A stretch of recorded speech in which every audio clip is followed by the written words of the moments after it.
goblokannya Gus Miftah yang disampaikan kepada salah seorang pedagang es di Magelang pada saat ia ceramah pada acara salah satu calon bupati di Magelang. Saya pikir sudah cukup sampai di sini. Sudah cukup sampai ke perminta maafan Gus Miftah terhadap Pak pedagang es tersebut. Karena memang kalau kita lihat ya dari berbagai pemberitaan, Pak San Haji pedagang es yang diolok-olok oleh Gus Miftah ini juga sudah memaafkan dengan lapang dada dan kerendahan hatinya.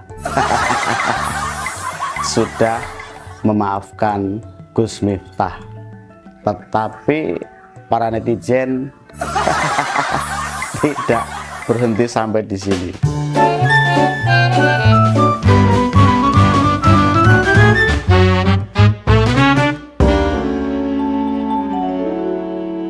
Netizen meminta kepada Presiden Prabowo Subianto agar Gus Miftah dicopot jabatannya sebagai utusan khusus Presiden.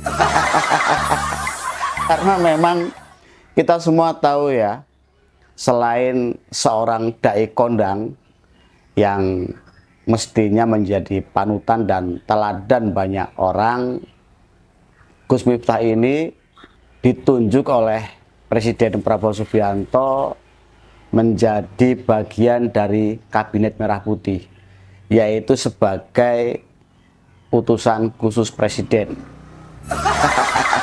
Jabatan yang cukup mentereng ya, karena masuk dalam jajaran Kabinet Merah Putih. Bayangkan saja, seorang ustadz kondang, dai terkenal yang mestinya menjadi panutan dan teladan banyak orang, yang juga sebagai pejabat negara, ini berperilaku, berkata-kata tidak senonoh terhadap rakyat kecil, terhadap seorang pedagang es yang sedang berjuang mencari nafkah untuk anak dan keluarganya. Dari peristiwa ini saya lihat Gus Miftah dibanding-bandingkan dengan publik figur lainnya. Contoh salah seorang sinden, yaitu Niken Salindri. Masih sing bakal kan sama es jeruk sini.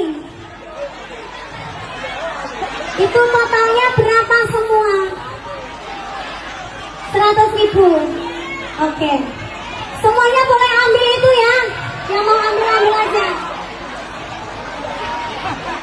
Sampean melon joget ya mas, gak usah bakulan. Pada saat ia menyanyi, melihat seorang pedagang es, esnya diborong, dibagi-bagikan kepada penonton yang lain. Malah Niken juga mengajak pedagang es untuk bersenang-senang berjoget bareng setelah dikasih uang. Berbeda dengan Gus Miftah ya. Es tehmu cik oke ra? Masih, ya kono didol goblok.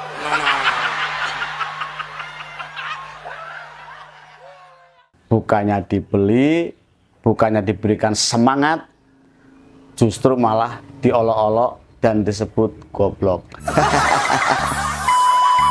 Dan menjadi hal yang wajar ketika para netizen di Republik Plus 62 ini menjadi geram marah melihat tingkah laku dan tutur kata yang disampaikan oleh Gus Miftah tersebut. Yang paling kita khawatirkan adalah ketika apa yang disampaikan oleh Gus Miftah ini dicontoh oleh generasi-generasi kita sebagai bahan sandaan, sebagai bahan untuk mengolok-olok orang lain. Dan kalau saya boleh beropini, apa yang disampaikan oleh Gus Miftah ini adalah sebagai bentuk dekadensi moral, penurunan nilai-nilai budaya. Karena kita tahu ya, sebagai negara yang memiliki budaya adiluhung, sejak kecil kita sudah diajarkan bagaimana sopan santun, tata krama, adab terhadap orang lain.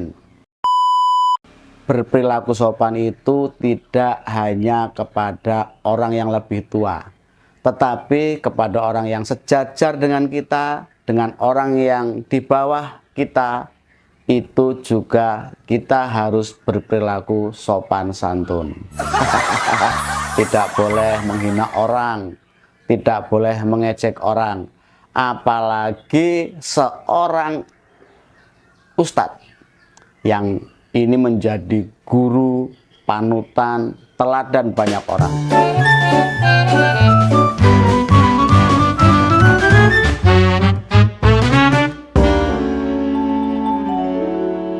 Namun saya bersyukur karena Gus Miftah menyadari kesalahannya.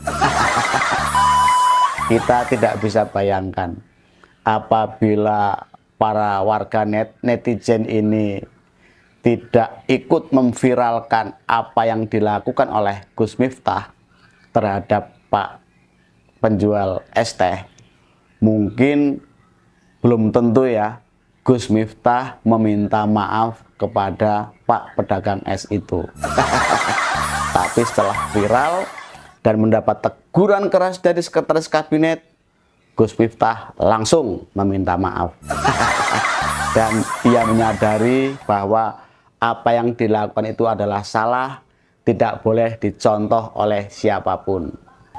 Dan clear ya, Gus Miftah sudah meminta maaf, Pak penjual es juga sudah memaafkan.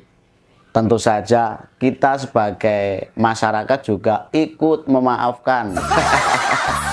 Karena bagaimanapun Gus Miftah adalah manusia biasa, hanya saja seorang pendakwah, ya seorang ahli agama ya. Tetapi ketika ia tersandung masalah, khilaf, ya kita harus memaafkan. Semoga ini juga bisa menjadi pelajaran bagi kita semua, tidak hanya Gus Miftah ya, untuk berhati-hati dalam bertutur, berkata-kata, apalagi itu disampaikan di hadapan publik. Nggak boleh kurang ajar, nggak boleh bajuk ya. Harus sopan dan santun.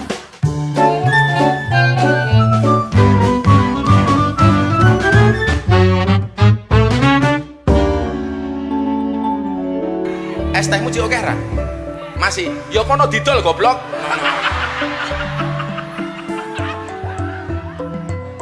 Semoga orang-orang di sekeliling Gus Miftah yang pada saat itu ikut mentertawakan juga meminta maaf kepada pedagang es serta keluarganya.